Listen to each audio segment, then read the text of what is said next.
Dawn light cuts through a wet gray valley under U.S. control. Convoy engines idle on soft mud. Vibrations steady through the frames. Captain Laura Keene stands at the lead vehicle. Headset sealed, watching the ridgeline 6 miles east. The medevac beacon strobes once every 4 seconds, faint and rhythmic through fog. Command traffic remains silent. Visibility falls below 100 yards. The last transmission from higher headquarters ordered hold position until air clearance. The crew of the downed bird is alive. Transponder still pinging, but the signal weakens each minute the rescue window stays closed.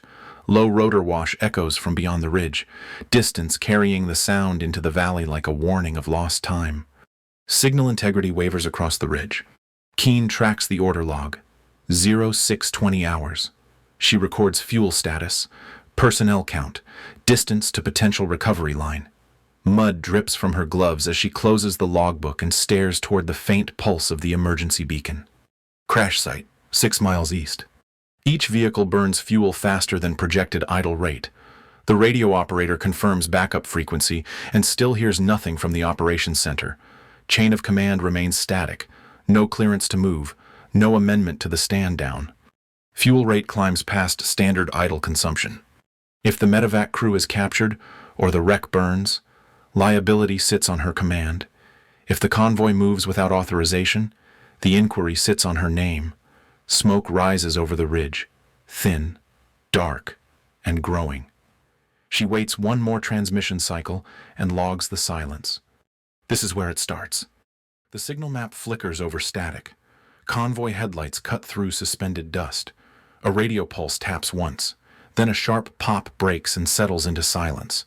The distress beacon still blinks east of grid control, marking the start of a decision that reshaped the chain of command.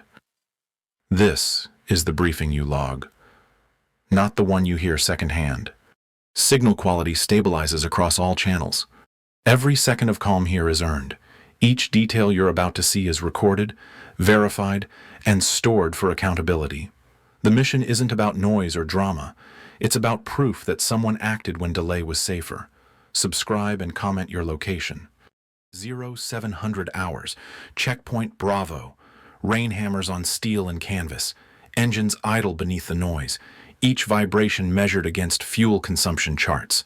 The floodplain below the washed-out highway fills another inch every 10 minutes. The convoy forms a narrow line along the edge of the rise. Headlights cutting across gray standing water. Captain Laura Keene walks the line with her hood pulled low, checking seals on cargo bays and radio sets. Her platoon is trained for rapid reaction, not extended static hold. But this grid is now the only approach to the downed medevac bird. The crew out there is alive. The order to move has not arrived. Visibility drops below 150 yards. The rain has been steady since nightfall. Dirt turned to clay by dawn. Tires have no purchase.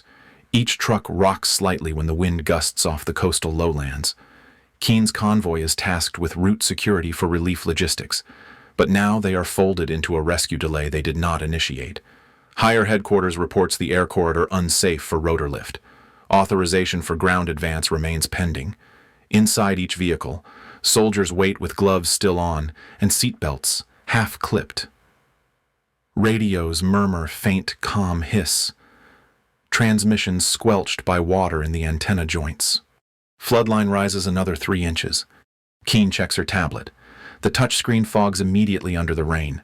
She wipes it clear, zooms in on the topographic overlay, and marks the flood advance with a stylus. The medevac transponder signal continues intermittent east of the ridge. 6 miles out, no contact. A fuel projection window scrolls at the corner of her screen, blinking yellow. In the command tent up the slope, the operations NCO repeats the same transmission every 15 minutes. Hold position until air clearance. Each confirmation feels more like a reminder of distance than control. The order is clean. The field is not. Command channel cuts out mid-transmission. The radio operator looks across the tent. Keene doesn't turn. She writes a time code into the logbook and keeps her tone level when she calls for a relay through the secondary net. Static fills the space where an acknowledgement should be. She notes the failure, tags it as interference, and moves on. Every entry has to match voice to record later. Accountability is procedural, even under rain. The platoon sergeant steps out from the lead truck, gives a thumbs up that perimeter checks are holding, then gestures toward the flood line creeping closer to the rear tires. Fuel clock reaches 2 hours on standby. Brake lights reflect through mist. Red smudges bleeding across water. A clipboard weighted with soaked paper maps rests on the hood of the command vehicle. Keene reads the print bleeding across the page. Flood contours, fallback routes, elevation increments. The water is rising faster than the schedule anticipates. If the drainage culvert at the north access road clogs, the entire checkpoint will be under a foot of current within the hour. She reports the assessment to higher. The reply comes 2 minutes later. Dry and formal, risk noted. Maintain position until conditions stabilize. It's a clean acknowledgement that changes nothing. Visibility drops again below 100 yards. The platoon adjusts lighting to blackout mode. Only instrument panels glow inside cabs. Rain drums harder. The sound against steel drowns even the generator hum. Inside the operations tent, condensation drips from the seams onto open binders. The shift NCO flips through pages with wet fingertips, checking times, radio attempts, and standby cycles. Keene's voice remains calm over the net. She is responsible for personnel, equipment, and the integrity of every recorded order. Procedure matters, because documentation becomes proof. In weather like this, proof can vanish faster than intent. Transmission lag increases to 7 seconds. By 0745 hours, the floodplain below resembles a single sheet of dull glass. The relief trucks from the previous convoy have already turned back. Keene's platoon remains in place, tasked as overwatch for a route that no longer exists on the ground. She scans the horizon through her binoculars, though there's little to see beyond gray bands of rain and low vapor crawling across the ridge. Somewhere beyond that ridge, the medevac lies disabled. The crew's locator beacon is fading, its signal truncated by terrain. The urgency is quiet, mathematical, time subtracted by delay. Flood current overtakes the outer perimeter markers. Inside the nearest truck, the driver keeps the engine running to preserve cabin power. The odometer ticks though no distance is gained. The platoon medic logs the latest weather alert increased rainfall rate through mid-morning. Each alert reads the same. Risk elevation, minimal. Maintain current posture. Keene writes none of that on her clipboard. She circles fuel data instead, then draws a single line under the words, standby extension. Every convoy captain knows that extension is a warning disguised as routine. Visibility drops below 75 yards. Rainwater sheets down the windshield, erasing the outline of the next vehicle. Keene's platoon remains silent except for the periodic squawk of the command channel. The static is louder than the voice traffic. She keeps her notes concise: conditions degraded, mobility reduced, chain intact. The radio handset rests on the dashboard, its cord dripping into a small puddle near the console. The air smells of oil, damp canvas, and metallic residue from exhaust condensation. Even without movement in my car, the vehicles feel alive. Restrained tension vibrating under metal frames. Command updates projected extraction weather to negative clearance for 4 hours. The medevac team's window is closing faster than the forecast admits. Keene checks the terrain overlay again. The drainage field below the checkpoint is no longer draining. Every inch of water now moves toward her position. The operational logic says hold until higher assets confirm air movement. But the ground reality says that by the time clearance arrives, the convoy may not have ground to stand on. She doesn't voice that. She just notes it for record. Discipline and awareness share the same space. Each delay adds weight to the next decision. Floodwater reaches brake hub height on Vehicle 3. The platoon sergeant reports rising current pressure against tires. Keene acknowledges, logs it, and requests clearance to reposition 30 yards uphill. The operations center denies movement due to communications instability. The denial comes without tone, just words on encrypted channel. She repeats acknowledgement. The soldiers secure gear and recheck cargo lashings. Nobody argues. Procedure sustains order. Every truck remains idling. Every radio tuned to the same empty frequency. The generator hum merges with rain. The command tent glows faint orange under wet canvas, its shadow pulsing with each flash from the beacon downrange. Transmission loss reaches 10% on primary net. She updates the log, synchronizes watches, and waits for the next report from higher. 2 minutes pass. The reply never comes. She notes the absence as an entry. The valley holds its shape. Water rising, engines humming, light fading faster than predicted. The mission remains classified as low contact, high weather risk. The platoon's patience becomes the real endurance test. They are not built to wait this long in open exposure, but regulation defines motion as risk until approved. Rain intensity increases to sustained heavy rate. Inside the lead vehicle, the operations tablet times out twice before reconnecting. Keene leans over the hood to write down new coordinates from the mapping software before the screen fogs again. The air smells of ozone and diesel. She glances once toward the east ridge, where the beacon still flashes weakly. 6 miles. It hasn't moved. She knows what's waiting past that ridgeline. An aircraft crew with survival gear. Maybe one wounded. All relying on timing that no longer aligns with weather. Her fuel clock blinks from yellow to red. Floodline reaches rear tire mounts on convoy lead. Higher command still believes the situation is contained. They have visibility from dry ground and assume control equals safety. They will not see the field dissolve until the transmission delay shows it too late.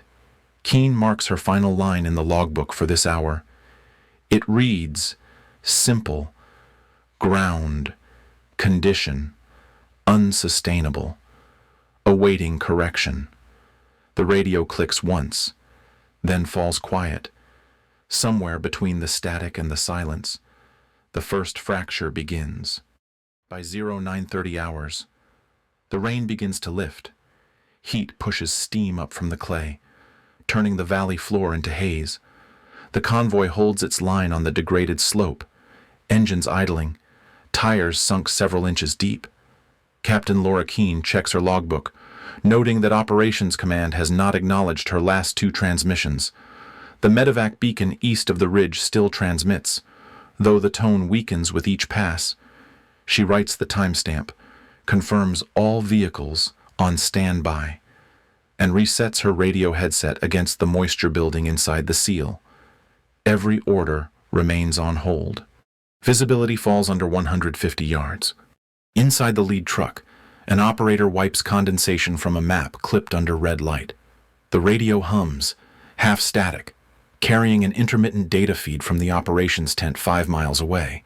The 5-minute delay makes every instruction sound like an echo. Keene cross-checks coordinates again. No air clearance yet. No change in directive. The crew of the downed bird is still unaccounted for, and the window to reach them closes with every logged delay. The platoon sergeant steps beside her, requesting permission to reposition one vehicle for traction. Keene denies it. Orders hold position. He nods, returns to his truck, and records the acknowledgement without discussion. Command channel delay stretches to 5 minutes. The ground softens another inch. Water slides across boots, forming thin streams under the axles. Keene marks rising current against the tires in her notes. The air smells of oil and wet metal. She watches steam curl off the exhaust stacks, drifting in low ribbons through the gray. A faint crack carries from higher ground. The sound rolls once, distant and short. Not thunder. She checks her watch. 0942 hours. No contact reports from the outer sensors. She writes the detail, tags it unconfirmed acoustic anomaly, and moves on.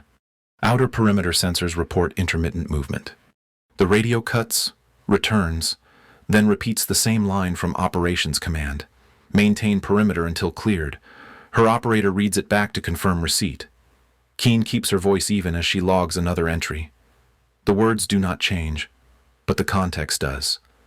Every minute, the delay extends. Her field position becomes more isolated. The convoy fuel window narrows. The relief convoy scheduled behind them cannot move until she does. She calculates the offset. 2.5 hours of usable fuel if engines stay at idle. The sound of rain fades into a constant patter, water striking armor and steel with mechanical precision. Fuel window drops below 3 hours. The distant crack repeats, sharper this time. Keene calls for direction check from the sensor truck. The NCO reports negative visual due to low cloud. The radio distortion deepens as atmospheric interference rises. Command still sees nothing on their feed.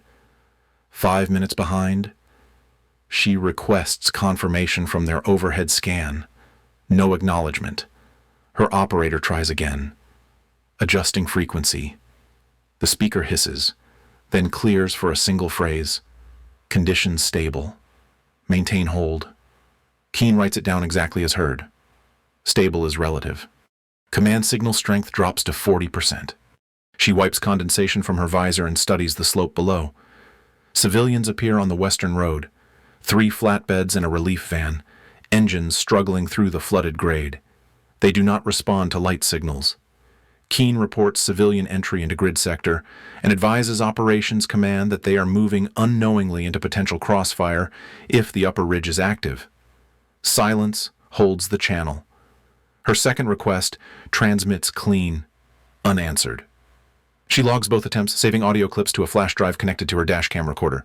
Proof before movement, procedure before action. Civilian convoy enters the grid from the west. Keene switches to local channel and instructs 2 vehicles to angle lights west, providing visual barrier without repositioning. Drivers comply. Red reflections ripple through the standing water, distorted by surface vibration. A gust of wind drives new rain across the valley, heavier and hotter. Steam rises in uneven waves, obscuring the far slope entirely. The beacon signal from the medevac bird dips once, then blinks back on. She counts intervals aloud. 6 seconds between pulses instead of 4. Battery degradation confirmed.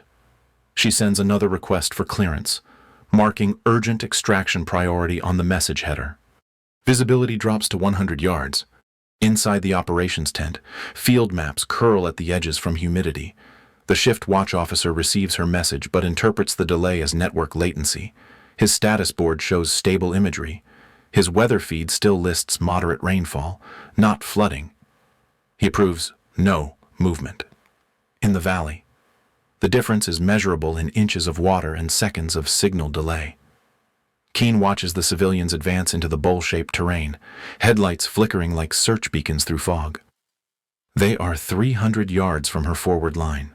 She radios warning tone on emergency channel, a lawful broadcast without breach of command authority. No response. Command imagery feed lags 6 minutes behind real time. Her driver listens to the static for signs of reply. Keene leans forward, scanning the horizon through heat haze. The air feels charged, sound carrying farther now that the rain slackens. A sudden metallic snap cuts through the valley. A single incoming round, slicing air and striking rock above the ridge. The report echoes between slopes, then fades into static.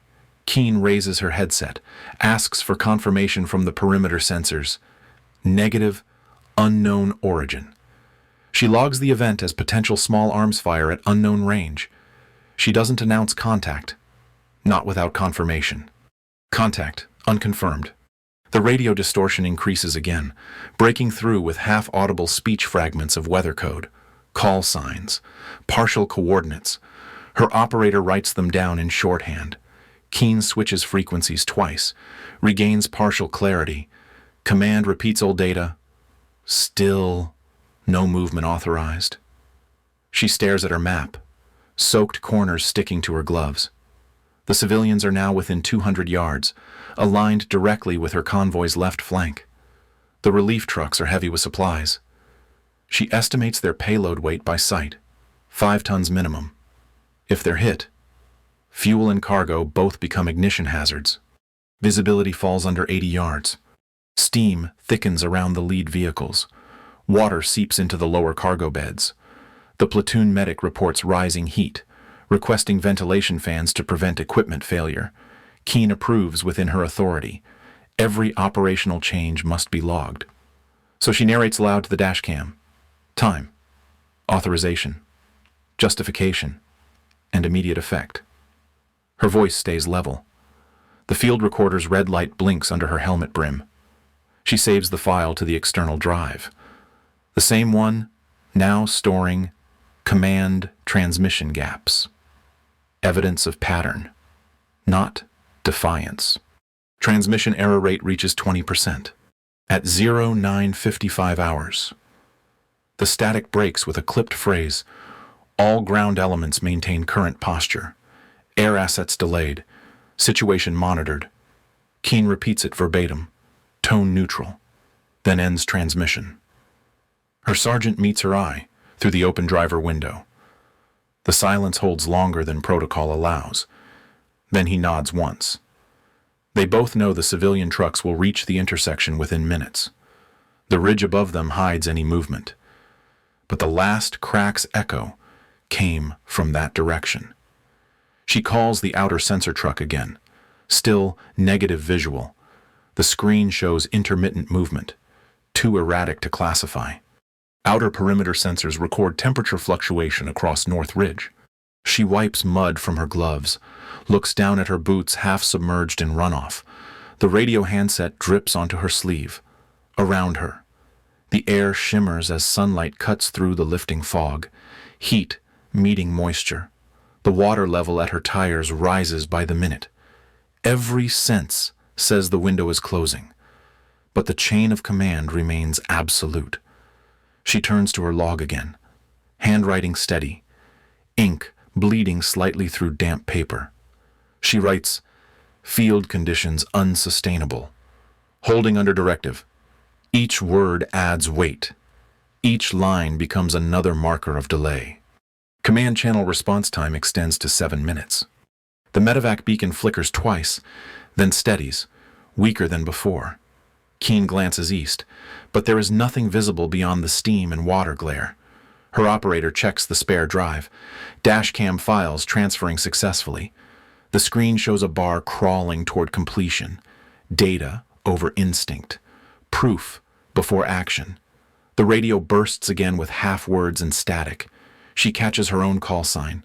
Then silence. Nothing more. She closes her eyes briefly. Counts seconds. Then resets the channel. Fuel window drops below 2 hours. The civilians reach the low ground near the center of the valley. Keene orders her lead driver to angle lights downrange again. The beam catches silhouettes moving along the ridge. Unclear. Unverified. The sensor truck pings them as heat signatures. Non-aligned, with friendly coordinates. She requests verification from higher, marking possible hostile presence. The clock runs 6 minutes ahead of any likely response. Her sergeant radios quietly from the flank. Voice steady, but clipped no direct visual. But movement. Confirmed. Keene acknowledges. She doesn't escalate. She records. Visibility down to 60 yards. The first relief truck stalls mid-grade. Its wheels spin in mud, lights flickering. The second truck tries to push forward, sinking deeper. Keene instructs her team to maintain posture, weapons low, no illumination beyond minimum safety. The civilian engines roar uselessly, mud spraying under floodlight beams. The noise drowns the static for a moment. Keene watches it happen without motion, counting each attempt. Her recorder captures everything: the engines, the shouting, the background hiss of broken comms. The data will show what command could not see.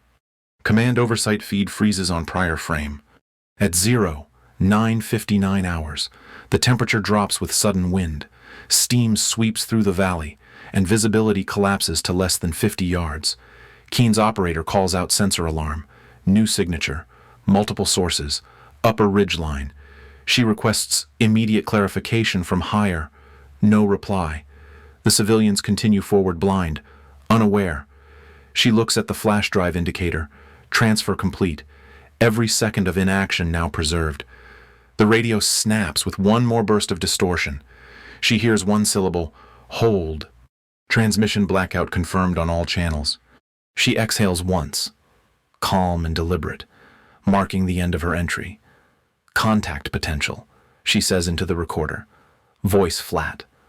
The convoy holds one breath longer. Every engine hums in unison. Then, somewhere beyond the ridge, a new sound breaks the pattern. It isn't thunder. It's the point where orders and survival stop aligning. At 13:20 hours, Captain Laura Keene transmits the compiled footage up the secure channel. The encrypted upload indicator blinks green once, then steadies.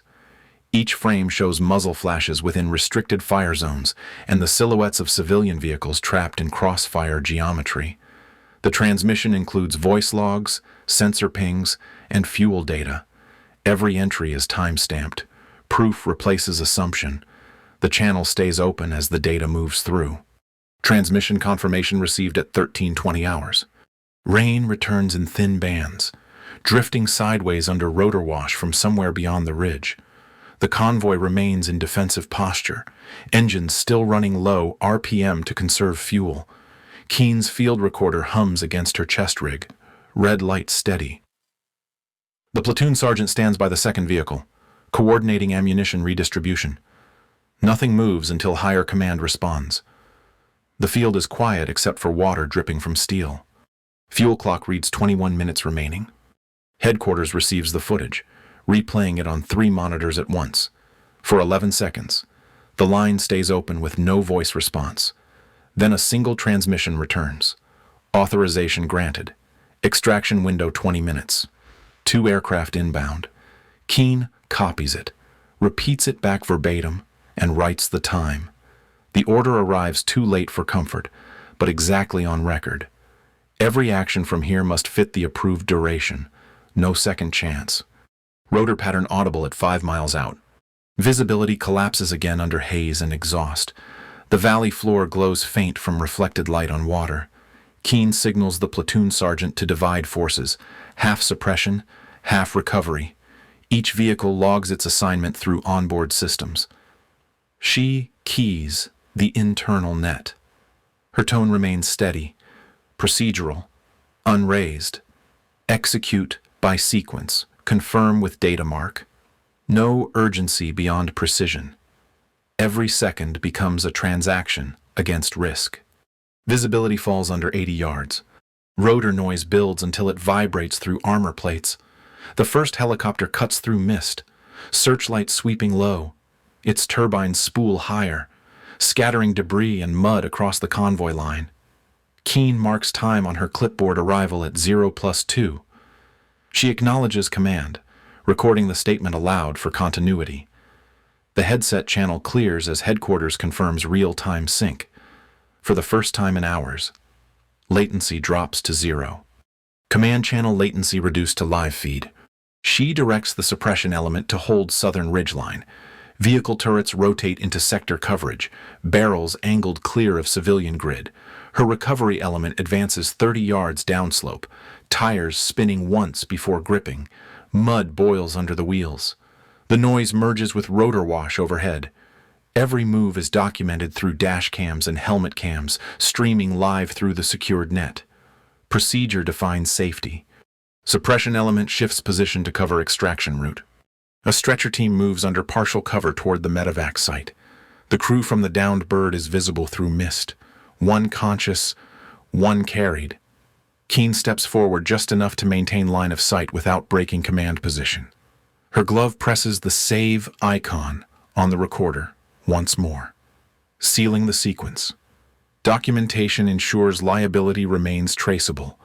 Proof defines responsibility as the aircraft lifts back into sight. Fuel clock reads 19 minutes remaining. The first helicopter lowers onto the incline. Rotor turbulence flattens grass and mud. The second circles wider for overwatch. Communication overlap fills the channel. Command verifying clearance. Pilots calling gridlocks. Keene reporting ground synchronization.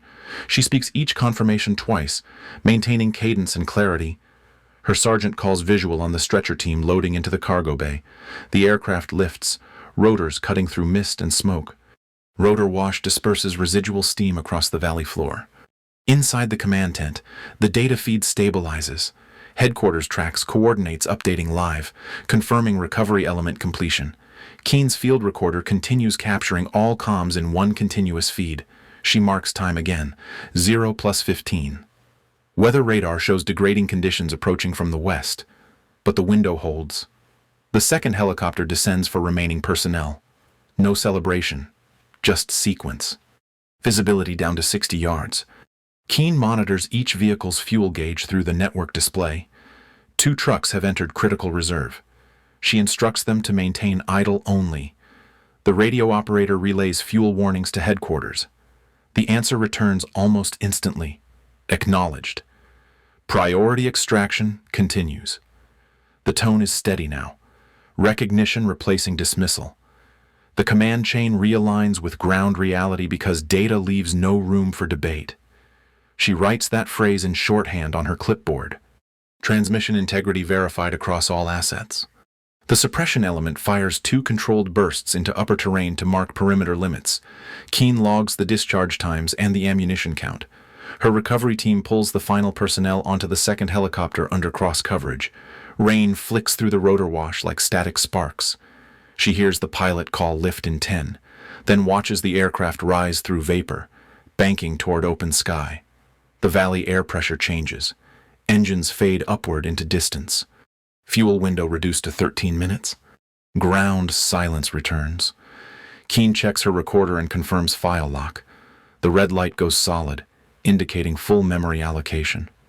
She unclips it, places it in a sealed case, and hands it to her radio operator. Transmit backup copy on alternate frequency, she says quietly.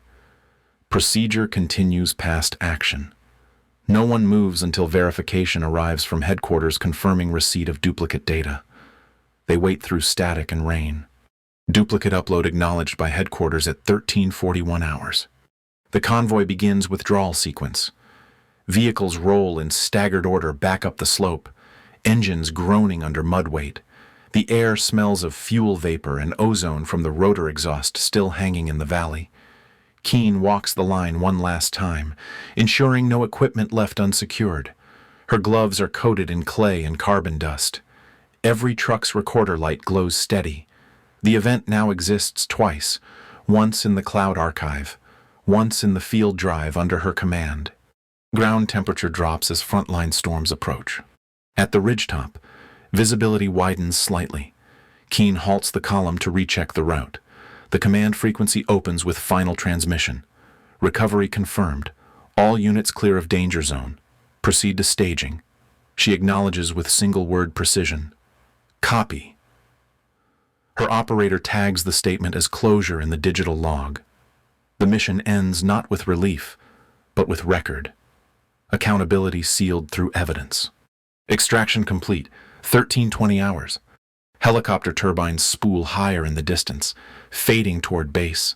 Comms overlap once more, clearing into static as confirmation tones register across the board. Keene looks at the valley below, now empty except for churned mud and steam drifting from vehicle tracks. The operational threat is contained. The chain of command holds corrected alignment. Every movement, every word, every delay now exists inside the official record. All mission data stored, transmission verified, operation stabilized. It is 2200 hours inside the operations tent. Rain hits the canvas in steady rhythm, the sound blending with generator hum and the faint creak of wet nylon. Captain Laura Keene sits at the center table.